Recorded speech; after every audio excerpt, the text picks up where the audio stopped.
Hello, everybody. Welcome to The Walking Dead Season 5 episode try. Uh, Episode before the last. Rick and the group face setbacks as existence within the wall starts to mimic life outside. Pretty much what happens. Um, Starts off with Carol making a casserole, a tuna casserole. She writes a little note for Deanna. Or first off, let me So if you watched the last recap I did, I misplaced two names. One was Father Gabriel. I think I remembered it. No, no, I didn't remember. Father Gabriel. I got him confused with Morgan. Sorry. I really shouldn't have. So Father Gabriel, and then the other guy who was on the run was named Nicholas. He's still alive, believe it or not.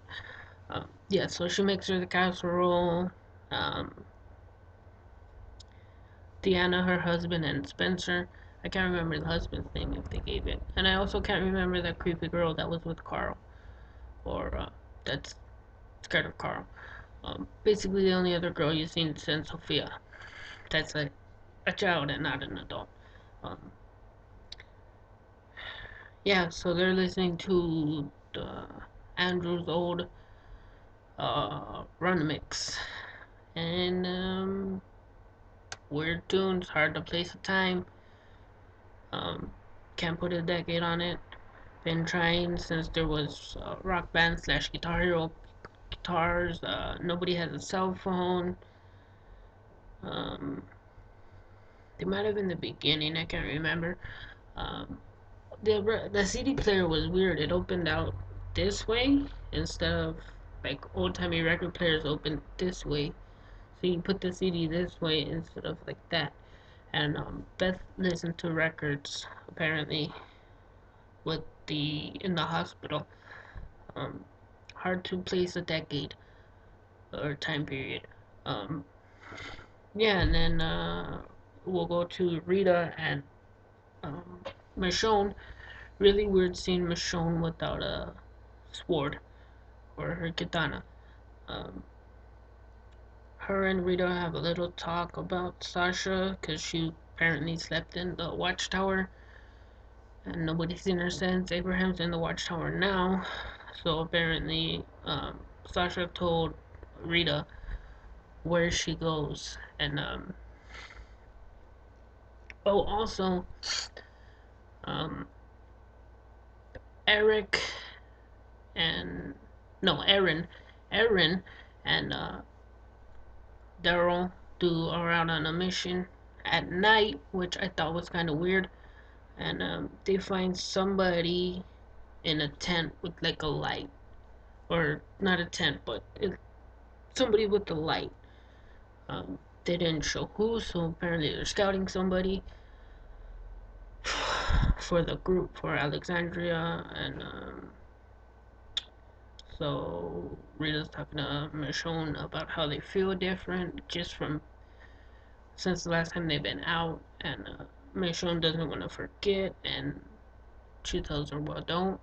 It's really weird seeing Michonne without a sword and a gun.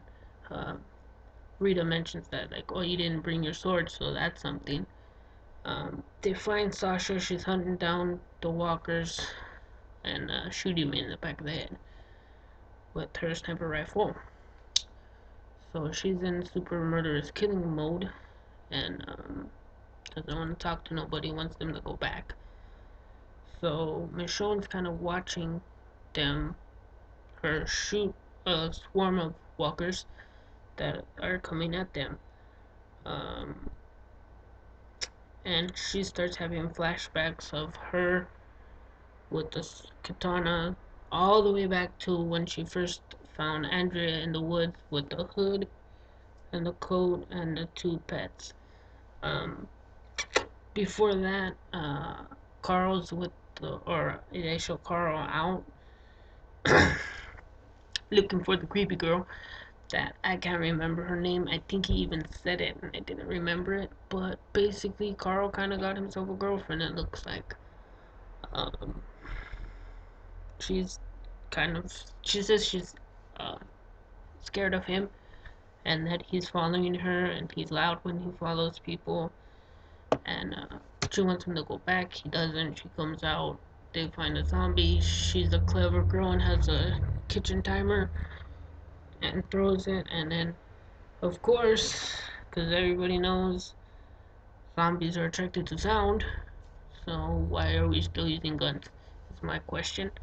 Um, so then her and Carl go running through the woods. He asks her about the before time because she has a cool knife and it was her mom's.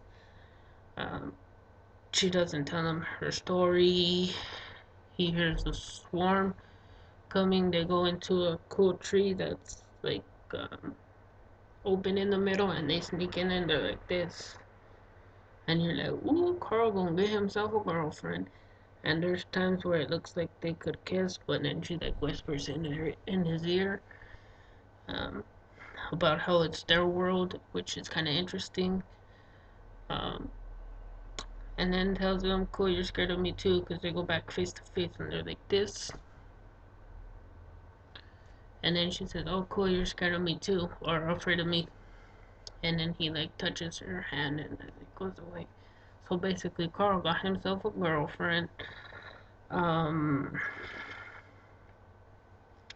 they confront Sasha after um, Michonne starts shooting people. She's like, "I don't need your help," and she's like, "It's not for you," because she's having flashbacks. So they take out those. One's about to eat Sasha's face, and she's reaching for the knife, and Michonne shoots her, and she's like, "I had it." So it's like Sasha's like a child, kind of, or kid games. Like I forget, like when the kids like, "I had it," and she mentions like it worked out for you. And then she says like, "I told Noah he wasn't gonna make it," and like almost cries, but then goes like straight face again and walks off. And that's that. That's the end of that.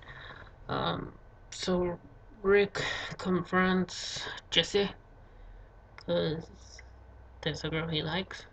He kissed her at that party, and Pete comes, or she's in the denial stage, like he used to do it before and got help, and I can help him, and he'll stop because Rick kind of blew cover for the group, and also Nicholas, the guy who went on the run that I forgot name last time, and Father Gabriel, I apologize, and him and Glenn tell the same story but different. Nicholas basically says it was Glenn's fault. He left him. I wanted to stay, but then there's the big hole in the plot where um, what's the word? Oh, where they come back together with Eugene, Tara, Glenn, and him. And Glenn tells Rick the true story about how the guy panicked and wanted to leave him there, and how he thought Noah would die. And then Rick's confronting Pete, or not Pete, Jesse, about Pete, and then he leaves and comes back. She closes the garage on him, and it looked like he was gonna be in the garage, kind of thing. But then he stepped out of the garage, and then they get into a conversation in the house. She's kind of crying, and Rick's like, "I wouldn't do it for anybody else," kind of thing. And then Pete comes out like, "You looking creepy as fuck," because he's alcoholic. Um, and So apparently he beat Jesse before because Deanna's kind of just like, "Well, then what do we do?" And Rick's like, "We kill him." Um, I. So then they get into a scuffle, and this was the biggest disappointing part of the whole episode. And I'll tell you at the end why I was disappointed, so I'll wrap this up. But they get into a scuffle. He assaults him because he's like, "You think you're the law? Get out of my house!" And he like yells at the chick, and he punches Rick. Rick punks him, and they get into a fight. And then he flies through the window. And now they're fighting in the street. And there's a red balloon. There's a red balloon like 3 times in this episode. So they're fighting and they go back and forth, and then they roll over. They do the basic, I'm gonna mount you and punch you in the face, and then you grab my throat and throw your hips over, and I'm gonna mount you and punch you, and then we choke each other. And then I'm gonna get on top and punch you, and they're gonna stop it. So that's kind of how it happens, and Rick turns into Jack from The Shining. This not Stephen King Shining, Stanley Kubrick Shining. Where he's like, work and no play makes Jackie a no boy. And he's got all the blood on his face, and he's like, ah. And he gives him a speech, like, they're kind of like, you're gonna kick me out. And he pulls out the gun, and it's like, oh, Rick, what are you doing? And then, it ends, Michonne gives him like an elbow to the neck, and he goes unconscious, and it ends with her just like, kind of like, what did you expect? I'm the law. And then it's over.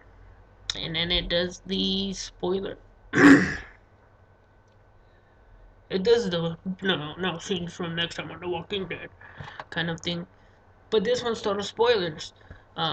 Apparently they're gonna kick Rick and the group out, um, after they patch them up and give them their guns back, which is a big mistake because previously in the episode, Rick says if you kick somebody out, they're gonna come back worse. Foreshadowing. Um, so they're gonna kick them out, they're gonna talk somewhere, and then they're gonna come back and take over. Um, 90-minute episode, so my video is gonna be kind of long. And they're long now, and it's an hour, and I'm sorry. And if you got to this point, awesome. So I'm gonna end it here. I'll see you next week for the final episode. The final episode I'm doing this in this house. I am moving locations after that, and I'm gonna get a new computer. So we're gonna have an awesome Twitch setup, um, and then we're gonna rebuild our Twitch, and I'm gonna do more on YouTube, and we'll make a run for this. So again, thank you for watching. Check out my Twitch because stuff's coming up that's gonna be kind of cool. Subscribe here for more Walking Dead stuff. I know I said it before, but I'm gonna create more content for here. I'm gonna try to do like Tuesday, Thursday, and Saturday maybe, cause my Twitch schedule is Monday, Wednesday, Friday. Maybe I'll do Monday, Wednesday, Friday for YouTube too in the day. I don't know. We'll see. Um, but I will, when the Walking Dead TV show's over and I get moved, I will read the latest Walking Dead volume. I think it's 22 or 23. I'll check when another one comes out because they usually come out around July, so I'll get that as well. Um, yeah, I'll put another video tomorrow of my rants, complaints, what I would have done for this episode. Tomorrow most likely. So yeah, check that out too. So subscribe here, thumbs up, all that good stuff, comments. Are you gonna watch the show when it's on Netflix? That's what I recommend. They usually put them up there right after they come out on DVD. I don't know how this show makes money on DVDs, but thank you. Good night.